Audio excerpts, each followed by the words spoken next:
The heat of the volcano engulfs you the moment you set foot inside. Of course, the dragon is hiding out here. Guess it's as good a place as any to corner him, you reason with yourself, trying to keep your spirits up.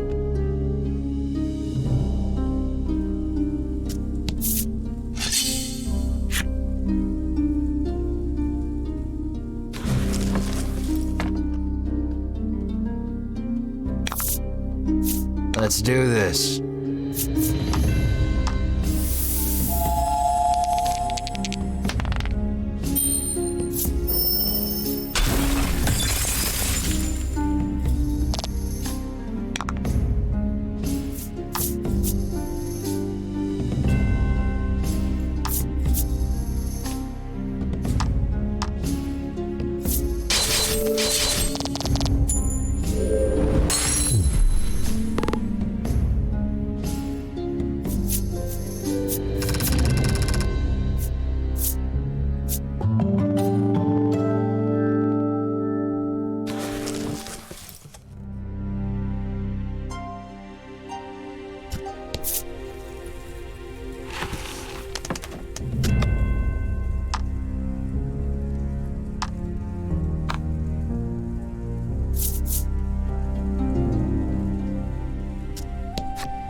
Crossing this river of lava won't be easy.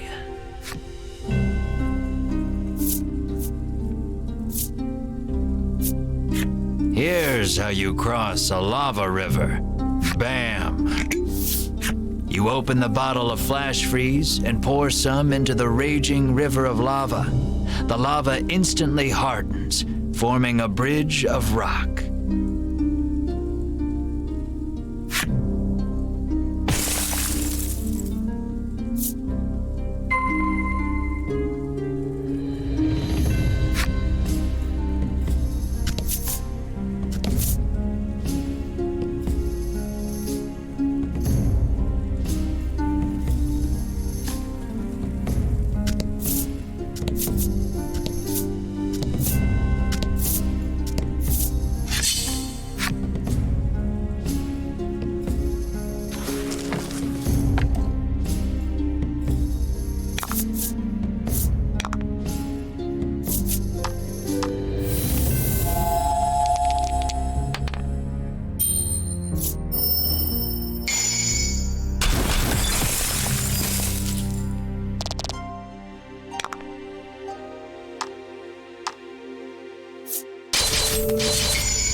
Oh?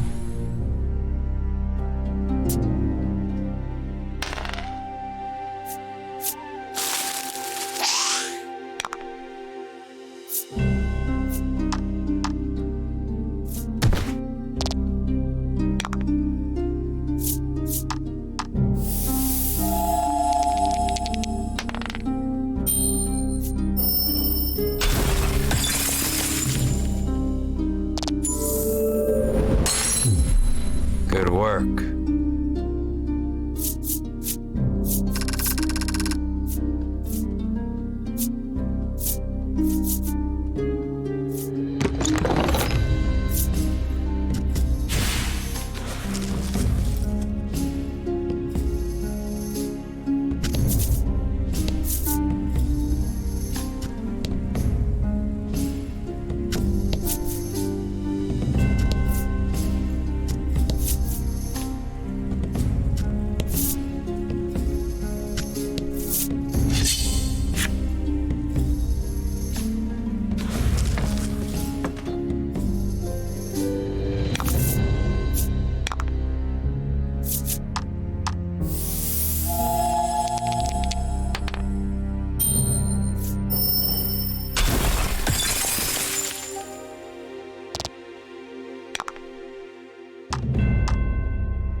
Let's do this.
A jet of lava erupts from the ground before you.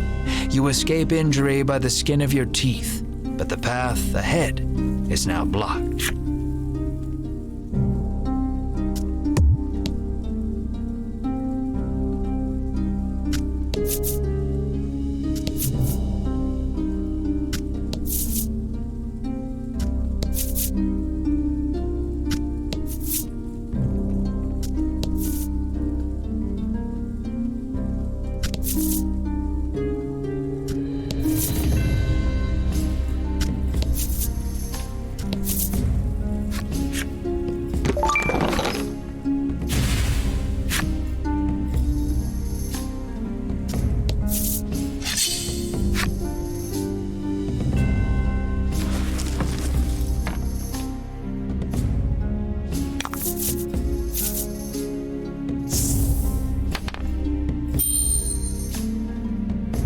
Out the enemy.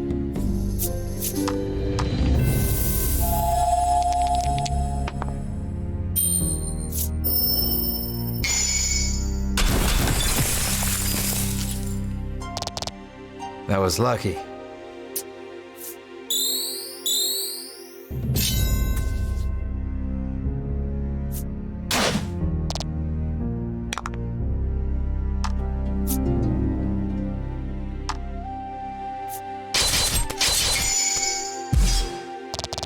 That was lucky.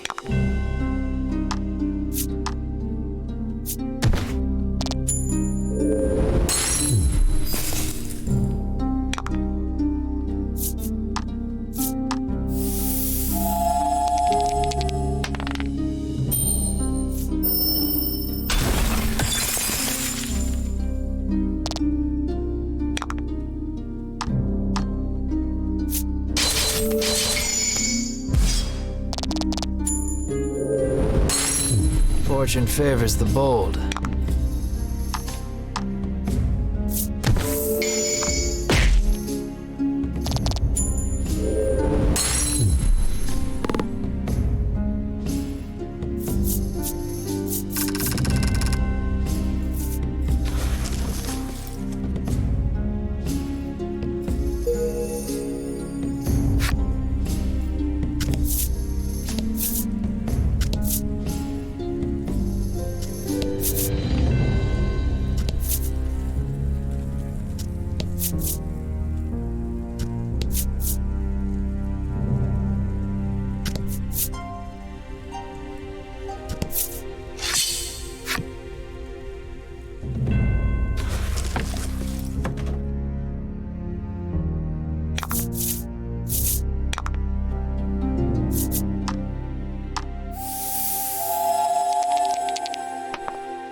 Good work.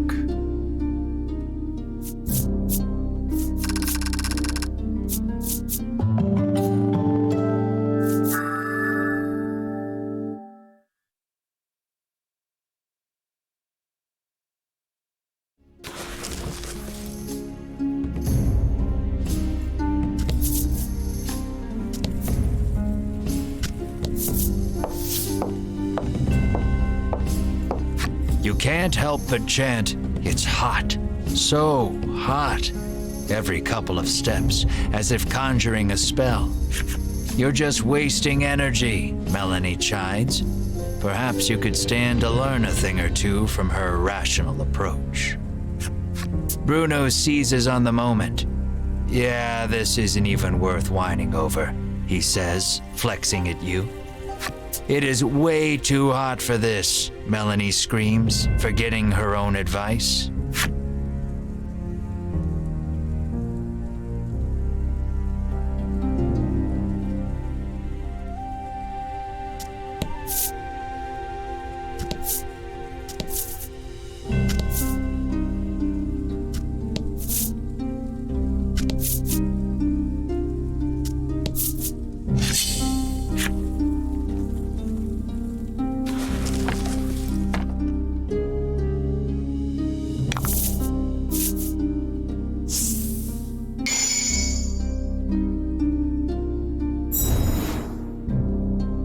And fight.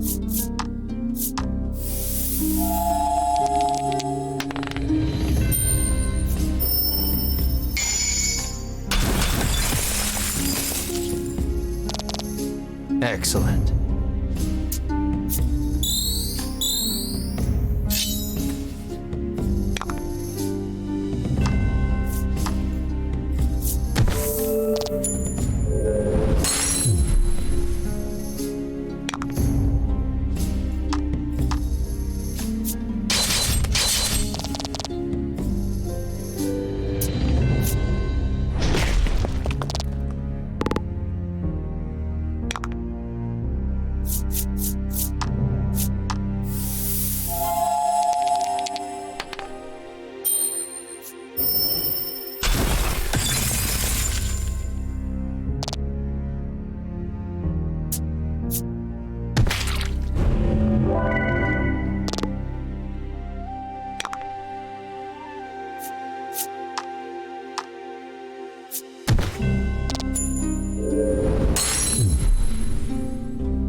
Just as you're about to faint from the oppressive heat, a heroic voice calls out to you. You turn and watch with wide eyes as beads of sweat glisten over his muscular body, only snapping out of your reverie when he asks if you're okay. According to the man, conditions will only worsen from here on out. He offers to lend you a comfy sleeping mat and blanket to rest with before continuing your journey.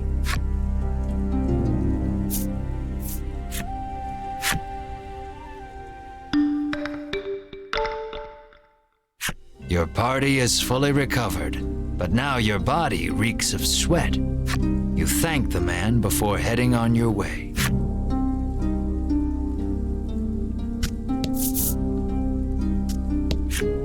Would you like to use my sleeping mat? He offers kindly.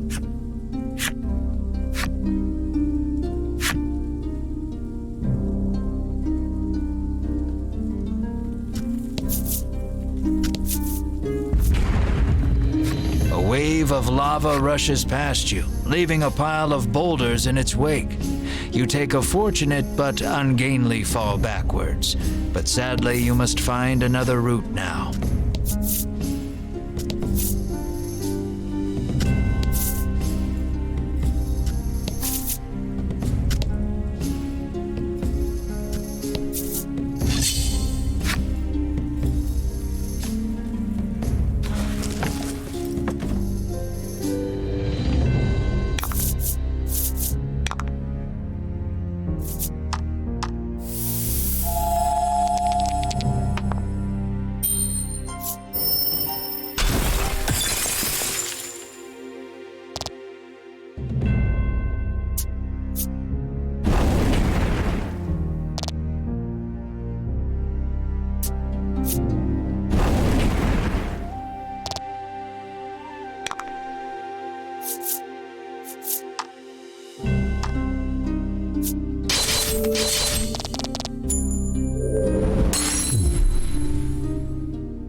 That was lucky.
Nice work.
The rocks give way to a rush of lava.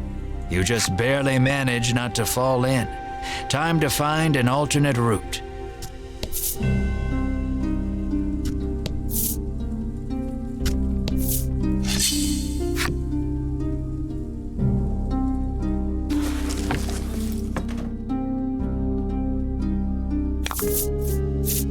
About the enemy.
Nice work.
That was lucky.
spent so long in here, even I'm starting to sweat.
You did great.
Let's do this.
and fight.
That was lucky.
A clump of familiar white outfits comes into view. You've caught up with the Ivory Order at last. We shall be the ones to fell the dragon, you proclaim loudly to no one, apparently, for the Order pays you no mind. At your persistence, Winifred requests, please do not interfere with the dragon's capture, clearly annoyed. As you all suspected, they have no intention of following the Queen's orders to slay the dragon. What will you do with him once he is yours? Melanie asks forcefully.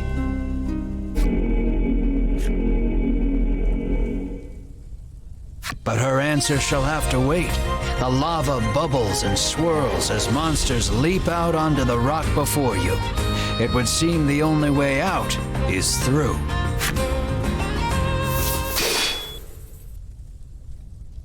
In a flash, Sherwin's blade cleaves one in two.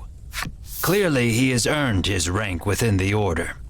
Keep moving, he bellows, leading his companions deeper into the volcano. The remaining monster turns toward you, eager to avenge its fallen friend. There shall be no avoiding this battle.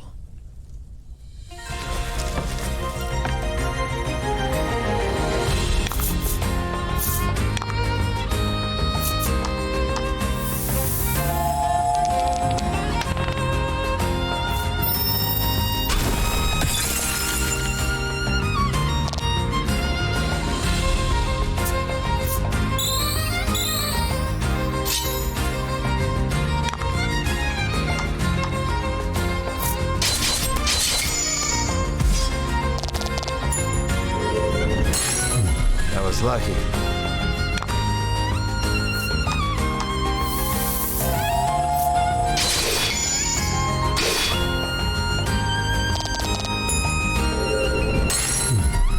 Congrats.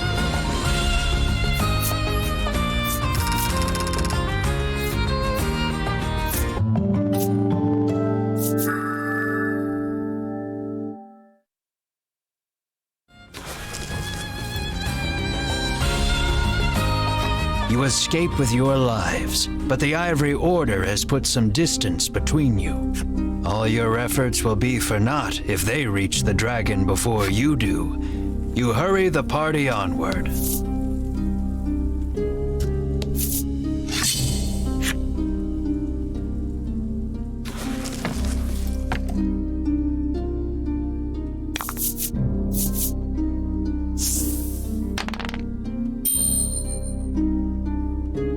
Let's do this.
A deafening roar greets you as you set foot on the summit.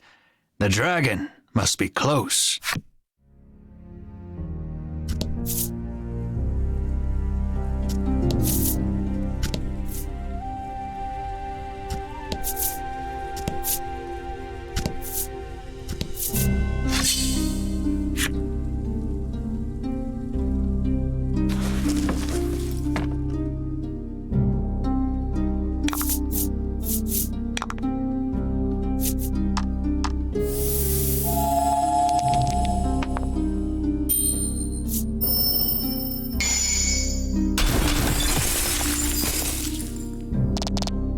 Fortune favors the bold.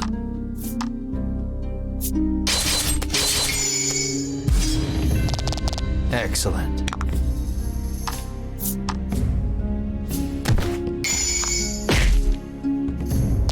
Fortune favors the bold.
You reach the caldera only to find the dragon and the Ivory Order members locked in battle.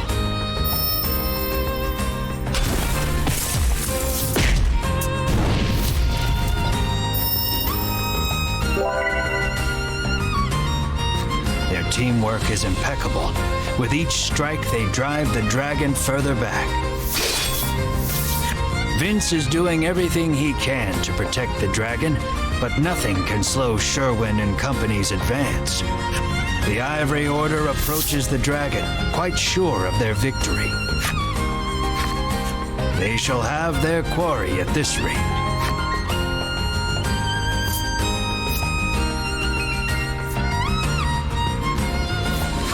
You can see the writing on the wall. You shrink away from the fight. Go on, get out there, Melanie yells, kicking you square in the rump.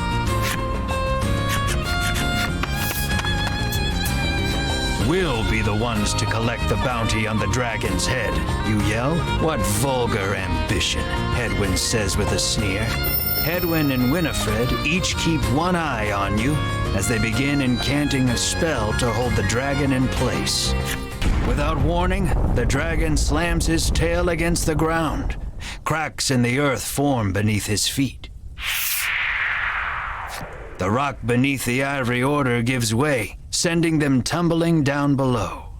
You surmise the fall wasn't far enough to kill them, but they won't make it back here anytime soon. The dragon spreads his wings and flies towards the caldera. This may be your only chance to slay him without the Ivory Order interfering.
Oh?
That was lucky.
And fight.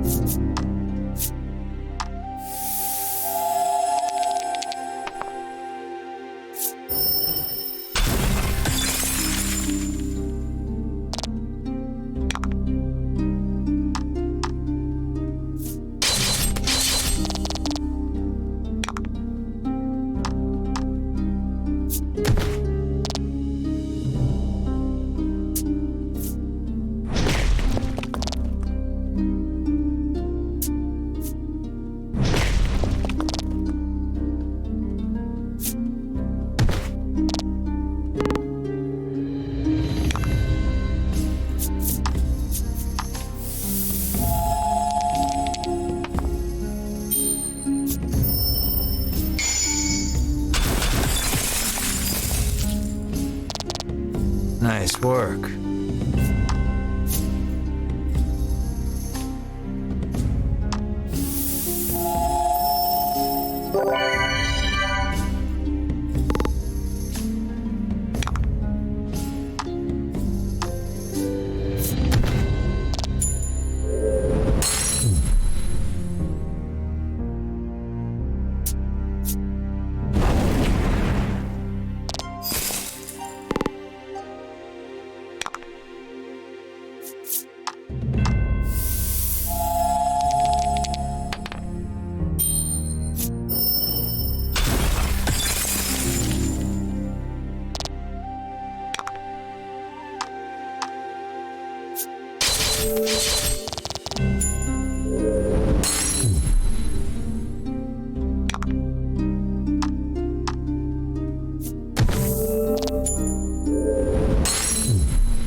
The dragon sits perched on the edge of the caldera.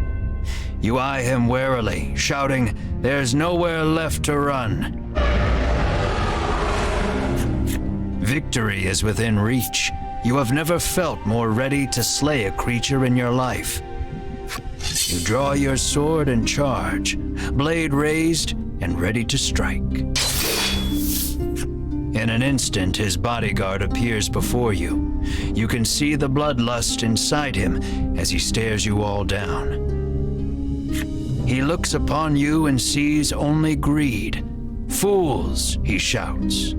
"You shall not be stopped. You have your reasons for wanting the dragon dead, and they are enough. They are everything. This conflict is inevitable. You heave your sword toward the enemy, come what may."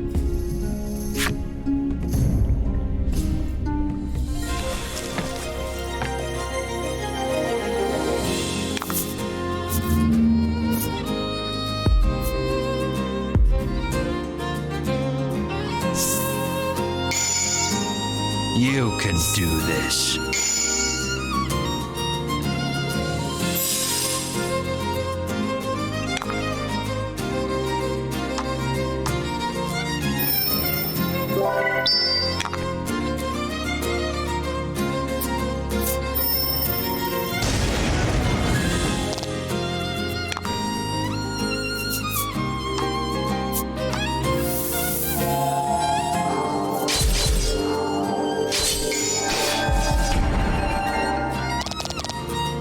Nice.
Vince falls, his face covered in blood. "Why would you give your life to protect the dragon?" Melanie asks sharply. Asks the one who has forsaken her own. "What would you know of loyalty?" Vince roars, consumed with rage. He begins chanting, no doubt preparing to cast a spell. "No, that spell is forbidden," Melanie shrieks. It's too late. A stupendously powerful magic swirls out of the ether, enveloping them both. Vince turns to face you once more, his aura unlike anything you've felt before. You tighten your grip on your sword. There's no turning back now.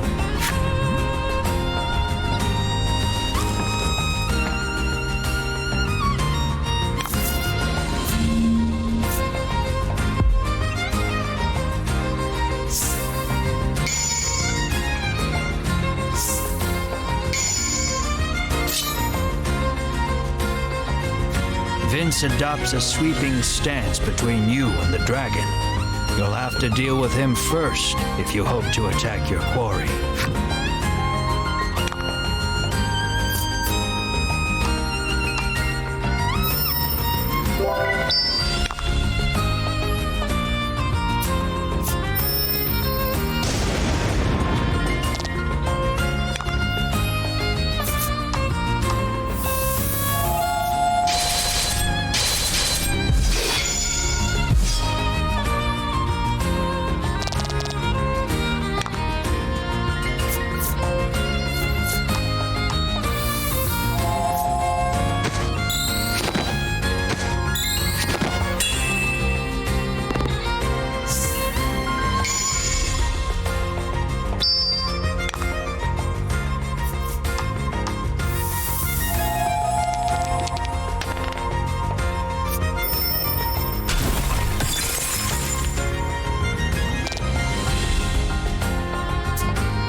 battle has been won. Tears stream down Vince's face. You watch him out of the corner of your eye as you turn your attention toward the dragon. Vince, undeterred by the wounds that now cover his body, rises to his feet and moves to protect the dragon one last time. Enough! The dragon speaks. He declares that he wishes to see further harm befall none. Then you ought not to have brought harm upon us, you shout, listing off the horrors you have heard on your journey. Vince, filled with righteous indignation, denounces each and every one as a lie. The dragon admits that your prowess in battle and willingness to pursue him the world over have earned you the right to hear the truth about this world. The dragon claims he shares a special bond with the medicine that helps people the world over.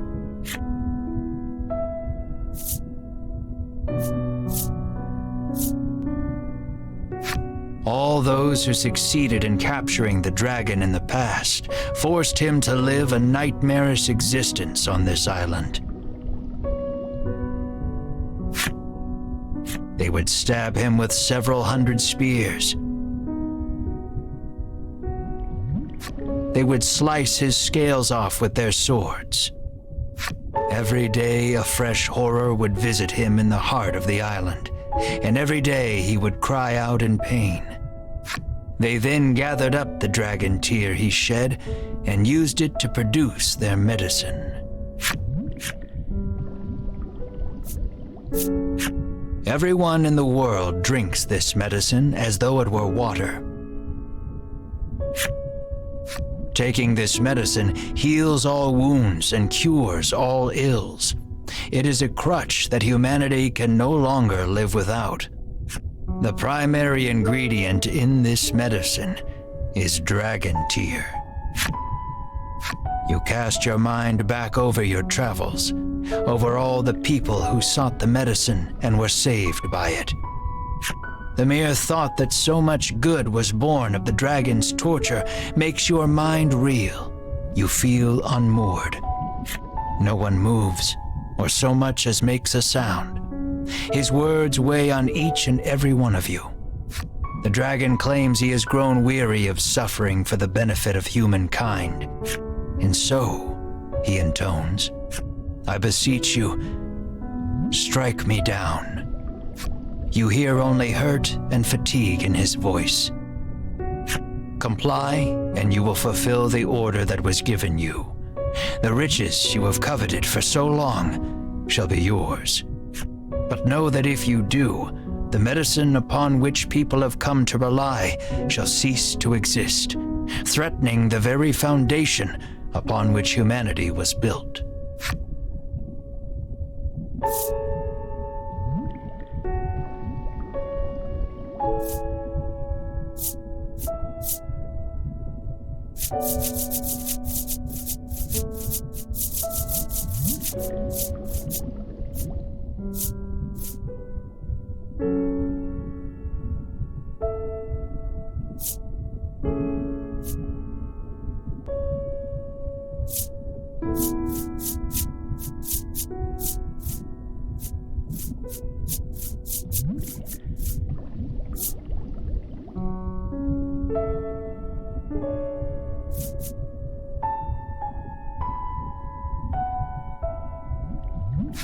No matter the consequences, you resolve to complete your quest and slay the dragon.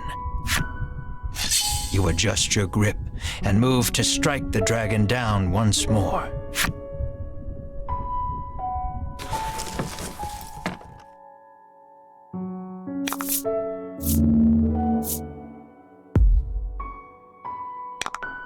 It looks like it won't put up a fight.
Out of nowhere, a burst of magic crashes over the entire party, rendering you unable to move. The Ivory Order have found their way back to the caldera and stand before the dragon once more. Sherwin stares the dragon down, fire in his eyes. At last, the world is safe, he says. Seize him at once, Edwin urges. With a nod, Sherwin approaches the dragon.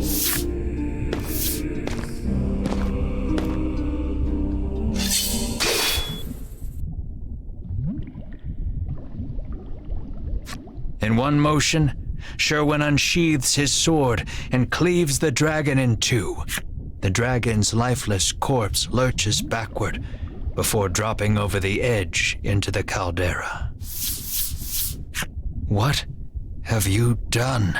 The others ask quietly, unable to comprehend Sherwin's actions. The earth shakes. The dragon's body seems to have energized the lava enough to spur an eruption. All that remains is to destroy that place, he hisses, and storms off with purpose. The remaining members of the Ivory Order are still in shock, but Hedwyn orders them out, and they flee out of sight. The volcano is about to erupt, and will surely. Melanie suggests the party take Vince as well, but he insists he remain here. He speaks his final request, his voice already fading. Dragon Tear is more powerful than you can imagine, he says, his voice weak and raspy. It could end this world. You mustn't let them use it. Stop them at all costs. Use the forbidden magic if you have to, Melanie. Vince's final pronouncement echoing in your head. You race to catch up to the Ivory Order. The eruption is imminent. The earlier tremors collapsed the passage you took to reach the caldera.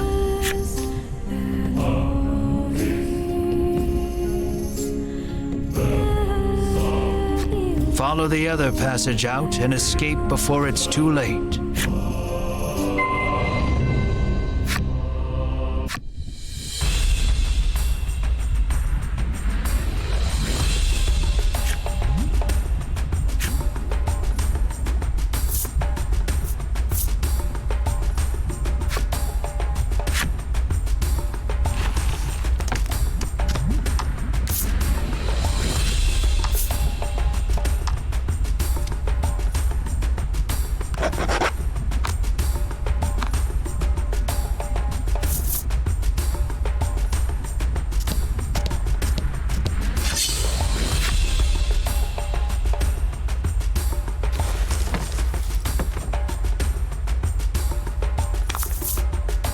Don't hold back.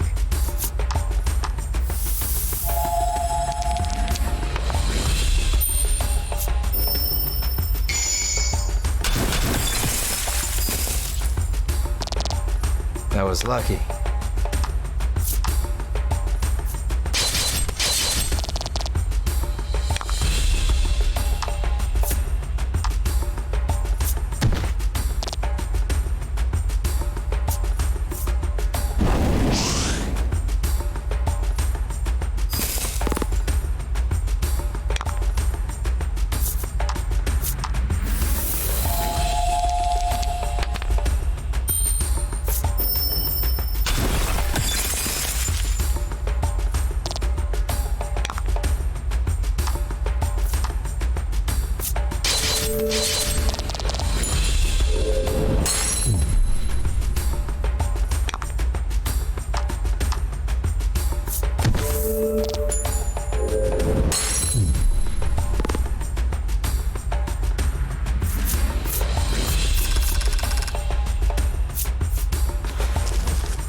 fight.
Oh?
Take your time. There's no need to rush yet.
Congrats.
Don't hold back.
About the enemy.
You're nearly out.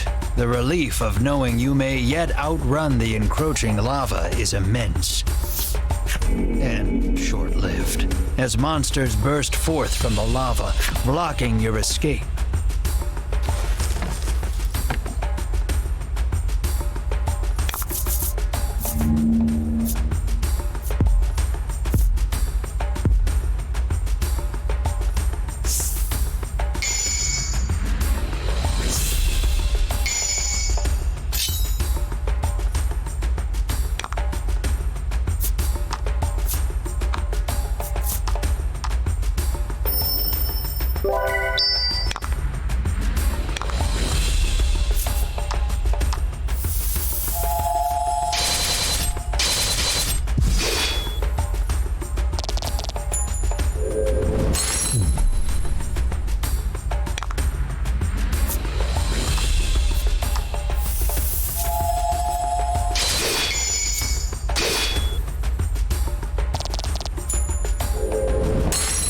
Nice work.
Congrats.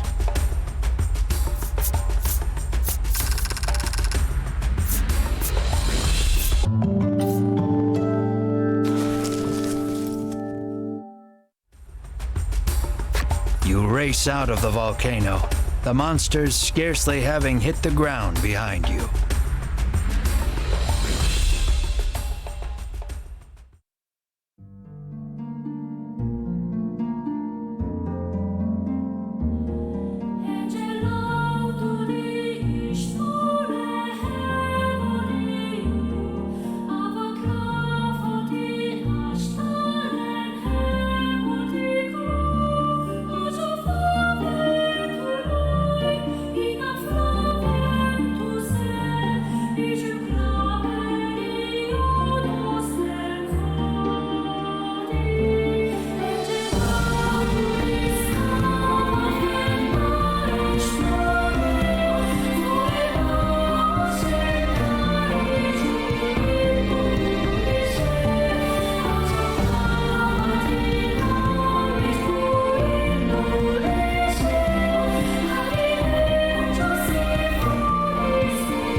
After your narrow escape from the volcano, you mull over what you learned at the summit.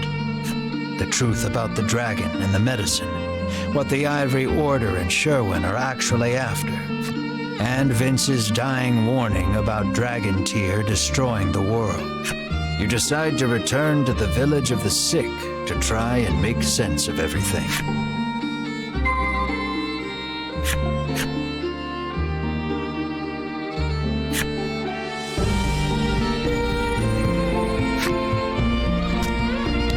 Lava surges near the entrance. Perhaps returning to the volcano isn't the smartest idea.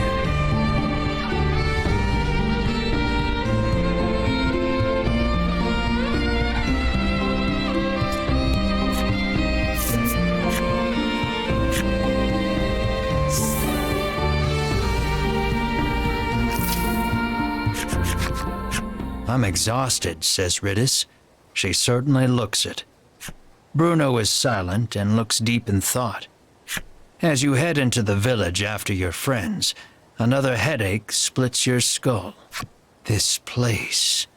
Something about it is triggering a memory that feels like it's trying to claw its way out of your brain. Let's rest up at the inn, suggests Melanie, taking in everyone's state.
It appears she has no knowledge of the eruption and earthquake.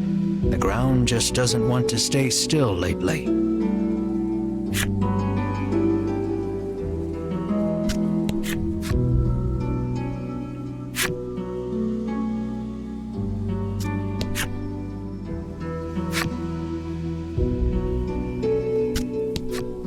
He crouches by the roadside, then lies completely still. His breathing slows to a stop, hands still clasping the medicine bottle.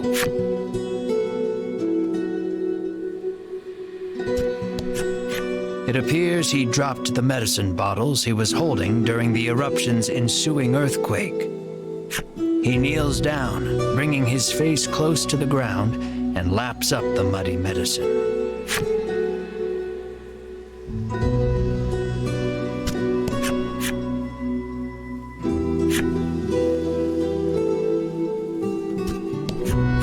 This island is doomed, she says, knowing of the eruption.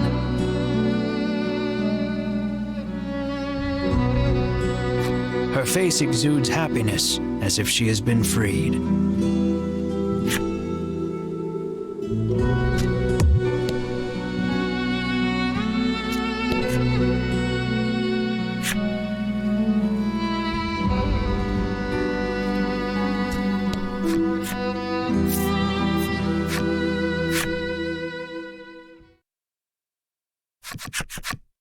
At dinner time, you and your friends gather around the table.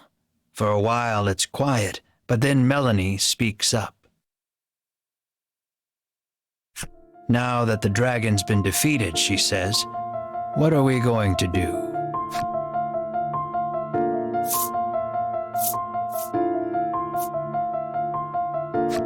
I want to learn a little more about this island, you say.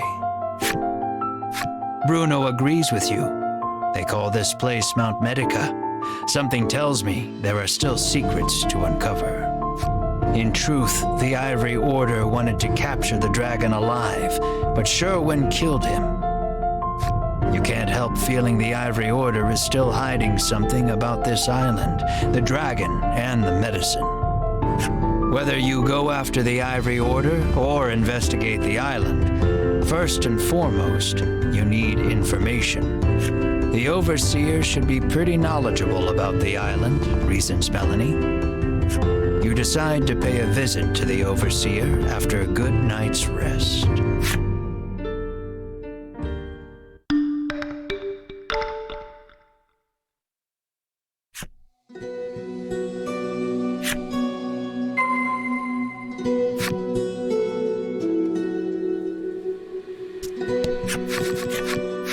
Selfor, the village headman come overseer, comes out to welcome you.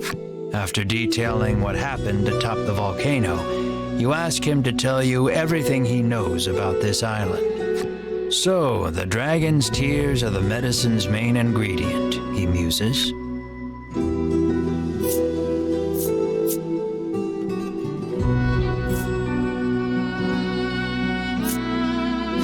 You ask Selfor what the deal with this island is. After a moment, he begins speaking in a quiet voice. He tells you about the medicine factory here on the island that the Ivory Order oversees, and that this village was founded in order to provide a steady supply of human test subjects for their new medicine. Now that you know the truth about the island and the village, you turn to Selfor and pose further questions.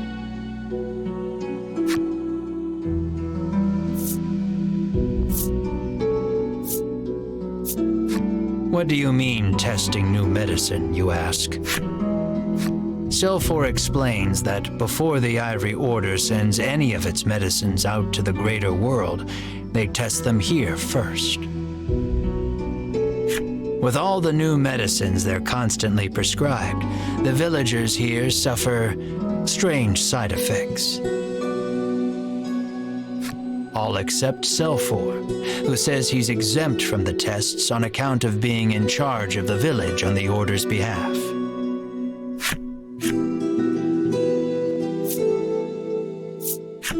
Probing further, you ask, and the Ivory Order forced the dragon to make medicine at that factory? I'm almost positive they did, he replies. That explains why the Order wanted to capture him, says Bruno, understanding dawning on his face. But if that's the case, why did Sherwin flout the Order and kill the dragon? You're still missing the final piece of this puzzle. Sometimes we get people who try to escape, he says, his gaze dropping. The Order always catches them. This is horrible, says Melanie, a harrowed look on her face. You know the abandoned house at the western edge of the village? Well, once upon a time, a family of 4 lived there. As Selfor speaks, you feel all the blood drain from your body. There's something I'd like to see for myself at that house, you say, your brow creased.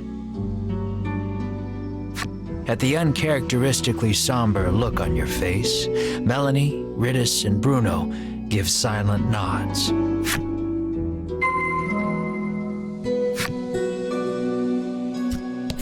We should head for the abandoned house.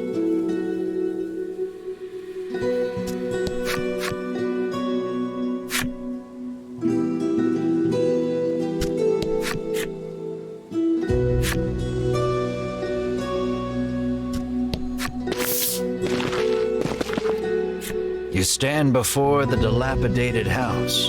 It looks like no one's lived here for a long, long time.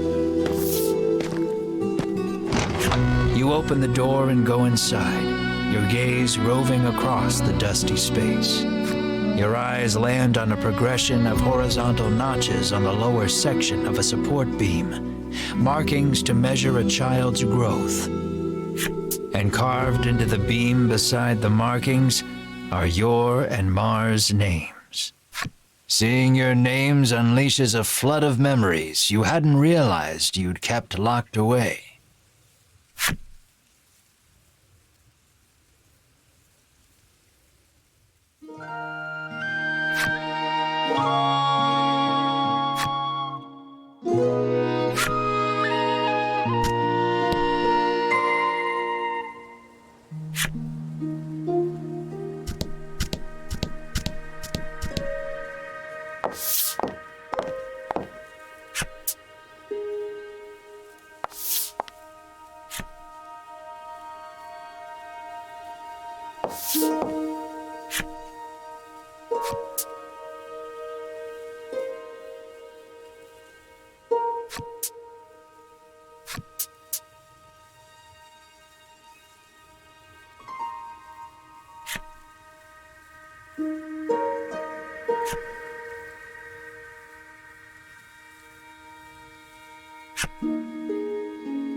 The trauma of what happened, combined with the effects of the medicine, spurred the loss of your memories.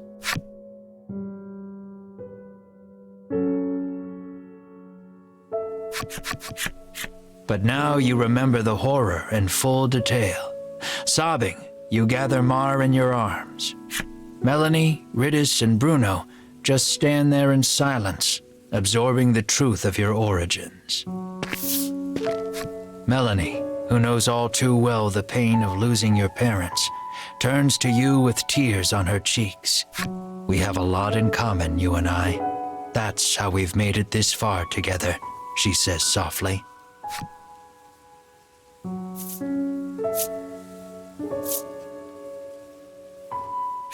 Moved by her kindness, you give her a silent nod. But I've still got farther to go, you say, scrubbing your face dry. As painful as those memories are, something the Ivory Order disciples said gave you hope. If you can get your hands on an undiluted solution of dragon tear, you can restore Mar to her human form. And what was that about the place they called the Mausoleum? That's probably a good enough place as any to start looking for dragon tear. Melanie doesn't miss the determination that blooms on your face. Whatever it is you need to do, she says, I'm with you.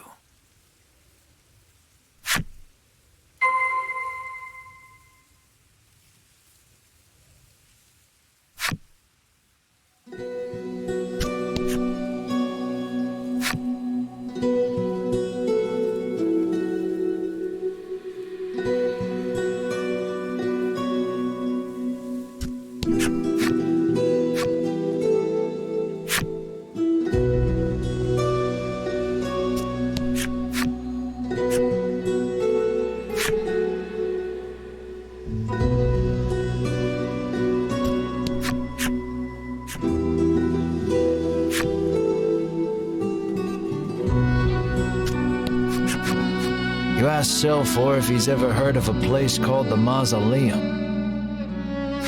He tells you the steep cliffs north of the village block the way. To get to the Mausoleum, you'll have to go around. He advises you to first go east and then head north from the wharf. The wharf, that's where we first docked, right? Clarifies Bruno. The path to the Mausoleum is a long one.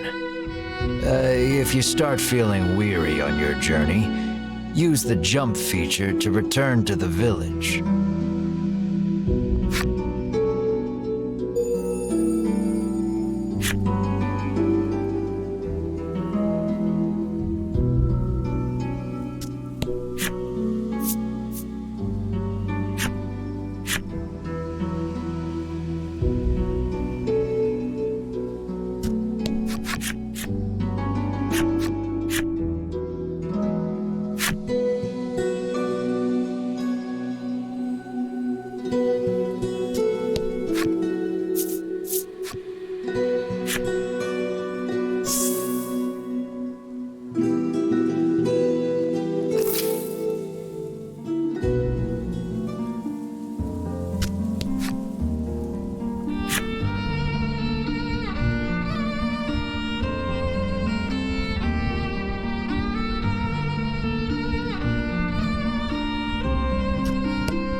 A giant boulder impedes the path. You stop, unable to go any farther. But when you turn around, who do you see but the Ivory Order trio? In a flash, you draw your weapons, but Hedwyn calls out, "Wait." Unlike the other times you've crossed paths, the trio doesn't seem keen on fighting you. You lower your weapons in response. Conveniently, you've got some questions for them anyway.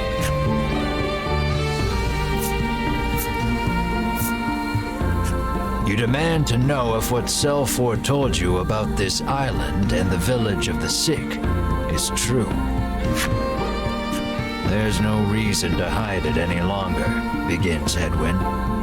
He tells you of the immense fortune the Order amassed by selling the medicine they forced the dragon to make on this island.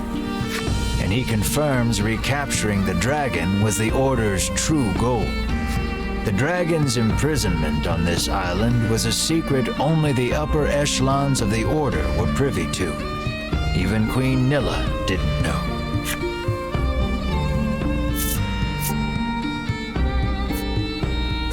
You ask where Sherwin disappeared to after he killed the dragon atop the volcano. We too seek Sherwin, says Winifred. Atop the volcano, Sherwin swore to destroy that place. Hedwyn says he was talking about the mausoleum. Winifred ponders the question of why Sherwin would betray the Order and kill the dragon. Alas, we cannot get to the mausoleum with this in our way, Hedwyn says, gesturing to the giant boulder.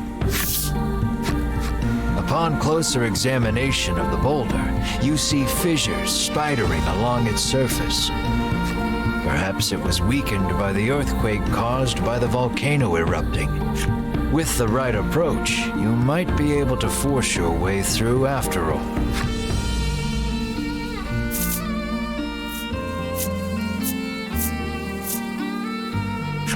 You ask Bruno to put his brawn to use and smash the boulder to smithereens. He squares off in front of the giant stone and strikes the fissure with a mighty knife-edged chop. Silence rings for a moment before the boulder crumbles to dust. The Ivory Order trio offers a curt thanks before hurrying on ahead. The jerks.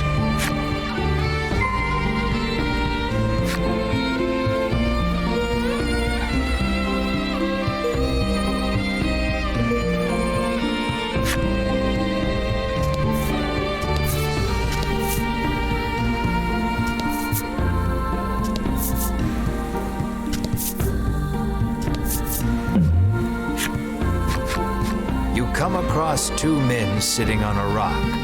They take you listen in and deduce that you lean in, trying to hear what else the thief stashed the goods away. That island shaped like a...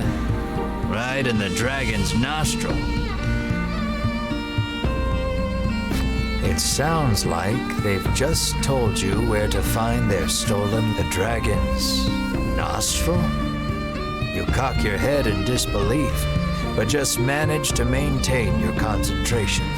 Your perseverance pays off. You come to learn that the island itself is shaped not unlike the dragon's head. You hastily grab a scrap of paper, write down what you've heard, and quietly sneak away.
fly off the trees and smack you and your friends right on the head. Everyone's faces screw up in agony.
The thing that you saw tumbling down the slope was definitely a person.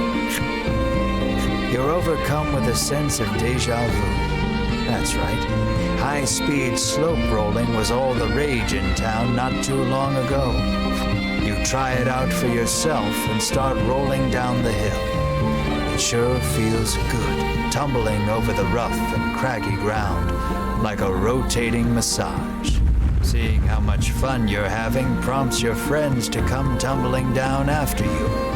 Everyone seems nice and relaxed afterward.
That's when the young man tells you he slipped and fell while he was climbing.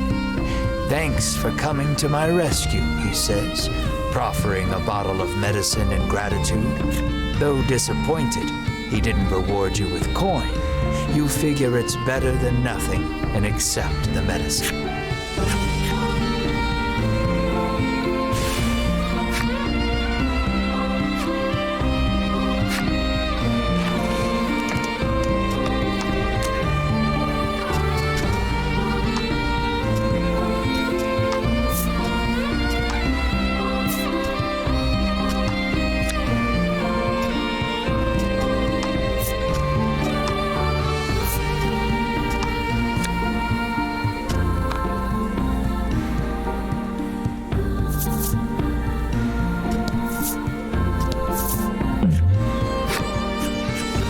Found a Stela, but upon further inspection, it doesn't appear to do anything special. But surely, it's not simply stood here for the sake of it. You make note of it in case you're told to seek out another Stela later.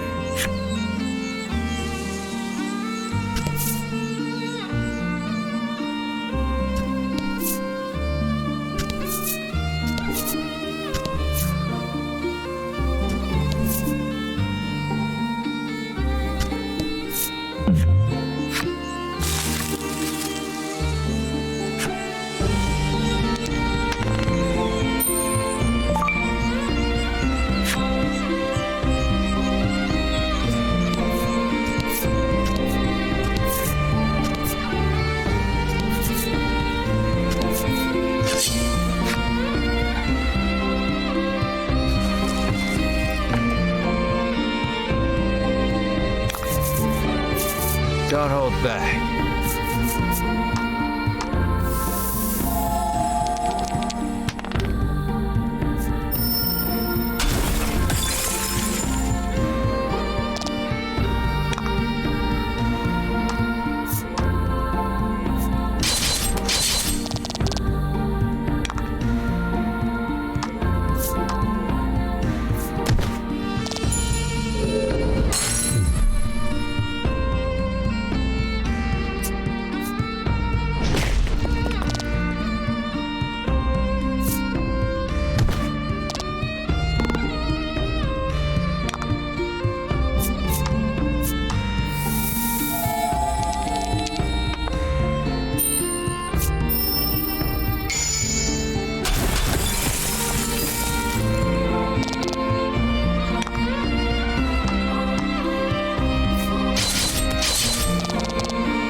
You pick up a scrap of paper dropped by some manner of monster. It has a message scrawled on it in crude lettering.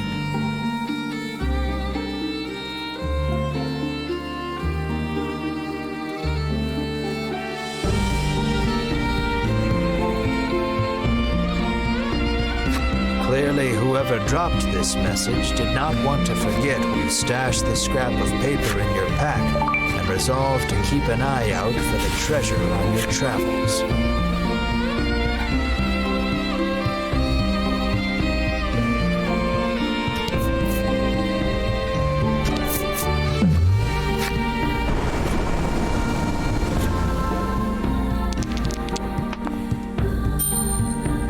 You anticipate the tornado's path correctly and avoid getting swept up.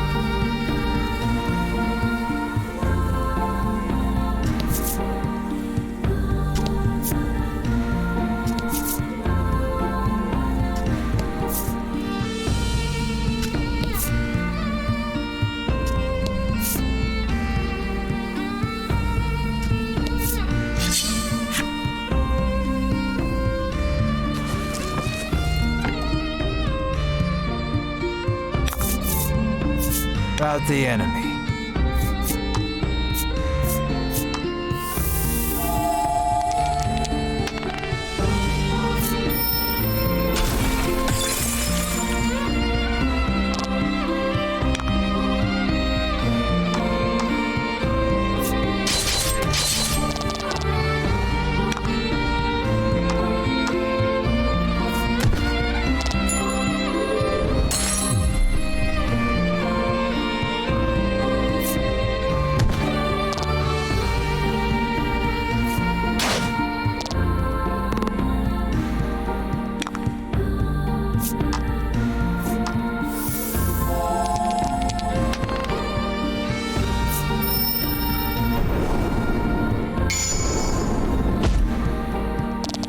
Excellent.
Rout the enemy.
spot a sign standing prominently on the cape. This sign reads, "Strike the Stela somewhere on this island." Oh yeah? What will happen if you do, you wonder?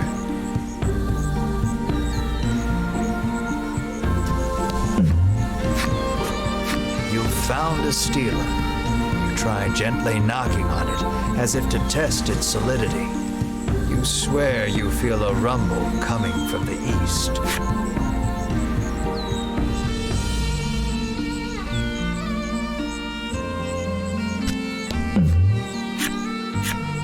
A Stela stands before you. Wasn't this a sign just a moment ago? Great.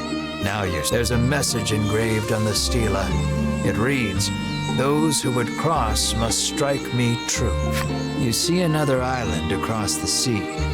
Why striking a Stela would allow you to cross, you haven't a clue. You give the Stela a solid thwack. Not a moment later, the entire party begins to levitate.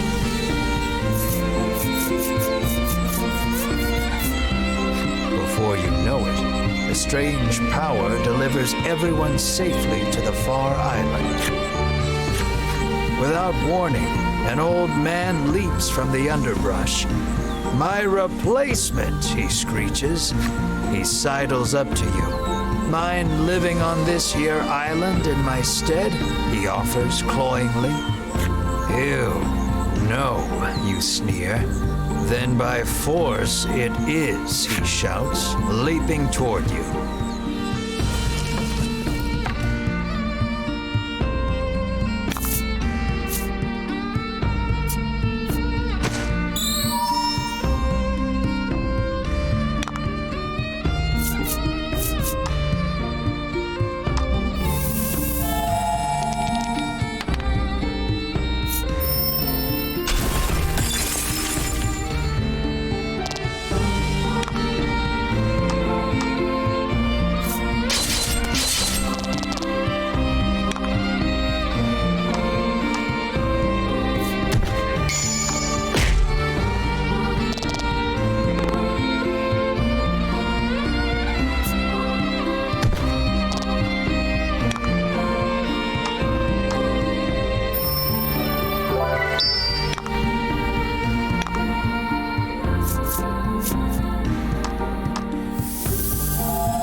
Excellent.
This island is cursed, the hermit explains, and he along with it, doomed to spend eternity here unless he finds someone to take his place. Defeated, the old hermit sinks wordlessly to his knees. A lone tear tumbles down his weathered cheek. Monsters suddenly appear from who knows where. They surround the dejected old man and let out bitter cries of lament. Come to console me, have you? He says sweetly, petting each of them gently. He quietly nods, rises to his feet, and makes his way to you. The island gets as lonely as I do. Someone's got to keep her company. You had better leave, the hermit says softly, handing you a garment that glows with an almost divine light. You feel yourself begin to levitate once more. Has he chosen to remain on the island after all? Is that what this is about?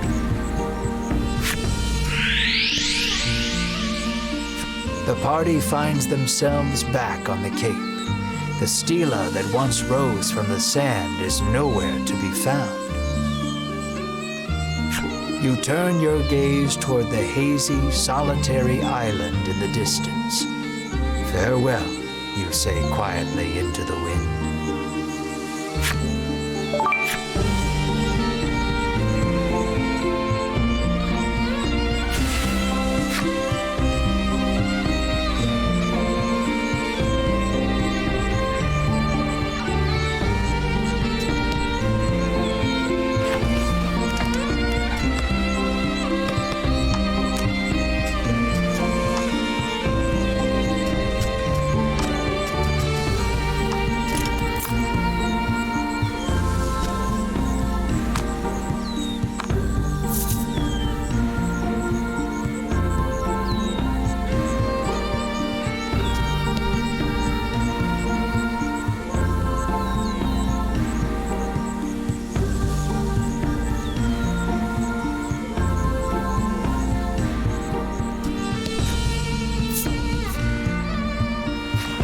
Board a boat and chart a course back to the mainland.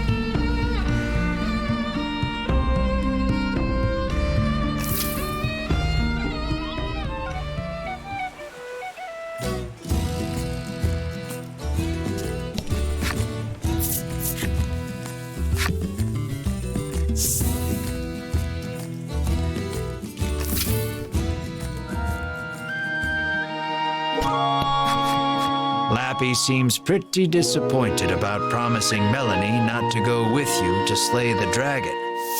We'll be back to play with you before you know it, says Melanie, patting Lappy consolingly.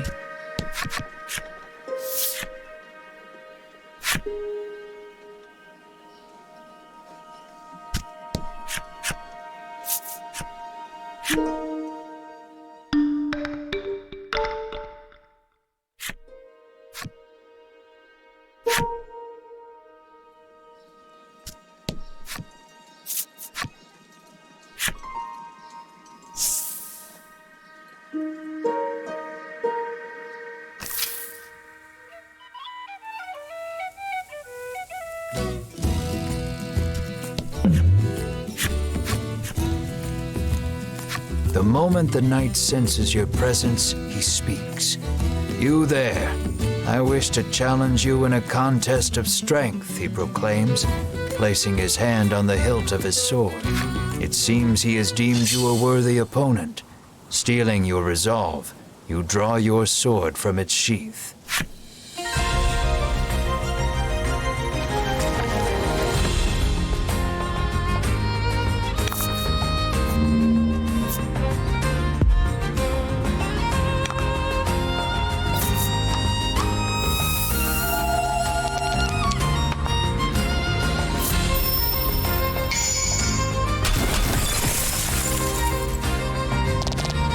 Nice work.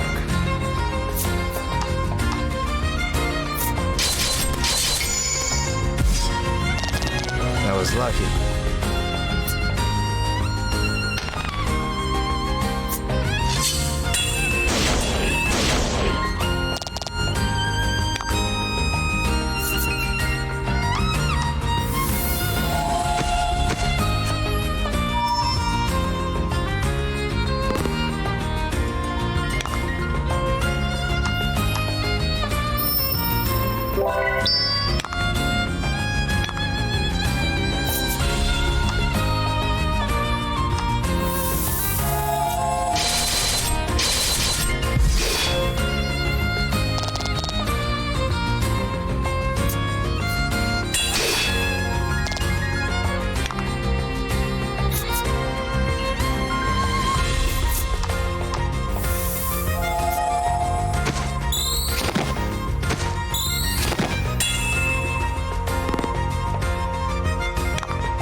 warrior, this is far more befitting of you, he says, entrusting you with his armor. Perhaps returning to basics because of his loss, the knight swings his sword intently.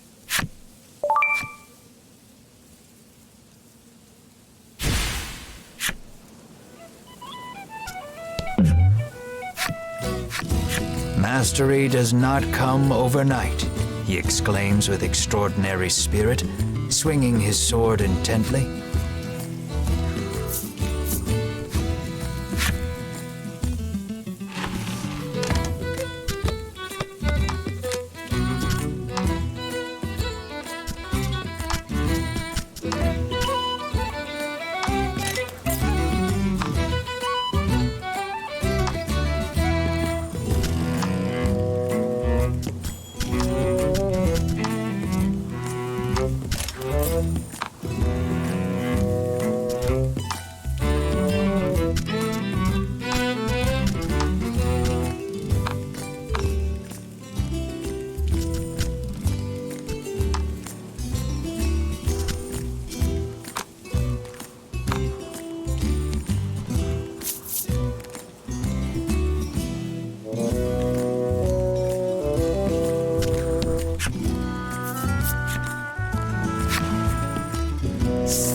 Chased away the dragon. I knew you could do it, he exclaims, staring at Bruno with sparkling eyes. The woman continues to wait for her husband's, but she grumbles that the sea breeze has made her hair gunky and considers returning home for a bath.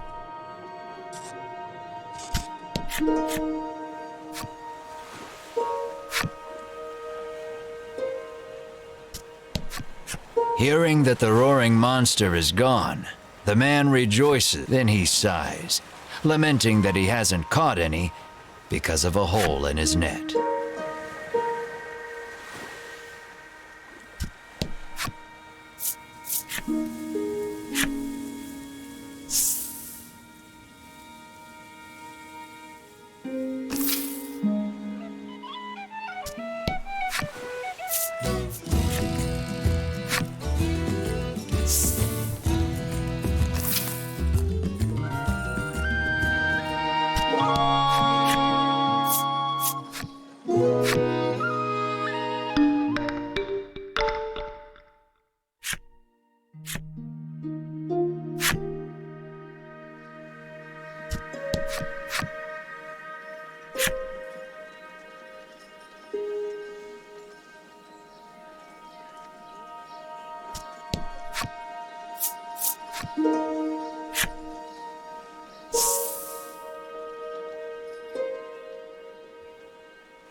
And fight.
Oh?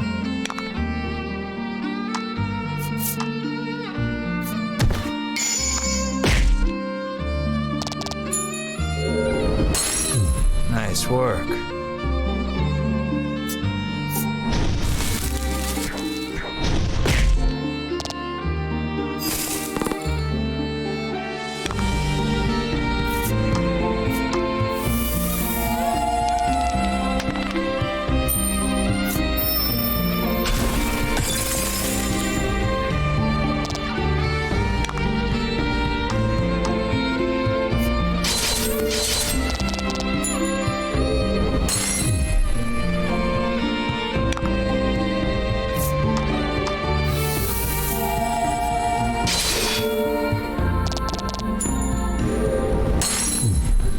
You did great.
journey onward only to see a suspicious-looking elder appear before you. A bottle of... He proclaims himself a man of medicine who has discovered a revolutionary new curative. He would have one of... There's no harm in trying it, he boldly claims. Well?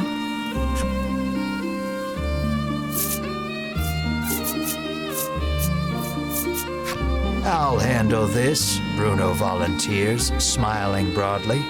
One hand on his hip, he downs the bottle's contents in a single gulp.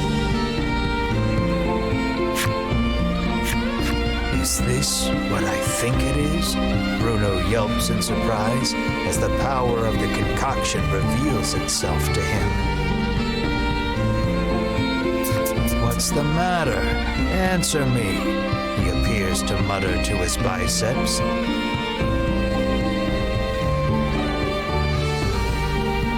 That, the doctor of sorts says softly, was a muscle relaxer. Bruno's arms fall limp at his sides, much to his dismay. It seems this is a defeat from which, emotionally, he may never recover.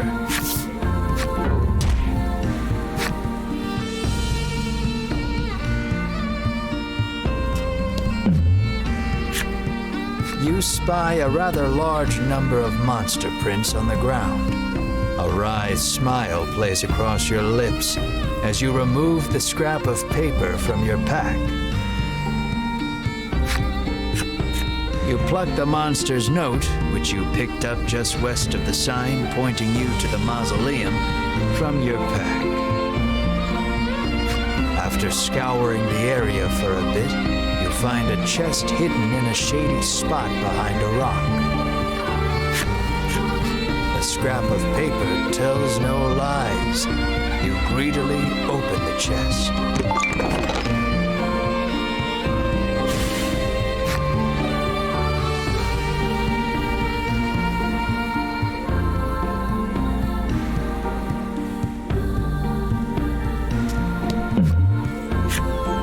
Something's catching the sunlight just so. You move closer to get a better look at it. You find a chest lodged in the hollow of a tree. Something about this feels familiar. You fish a note out of your pack. Sure enough, this is the location, though quite convinced you've found their stash. You open the chest with a self-satisfied smirk on your face.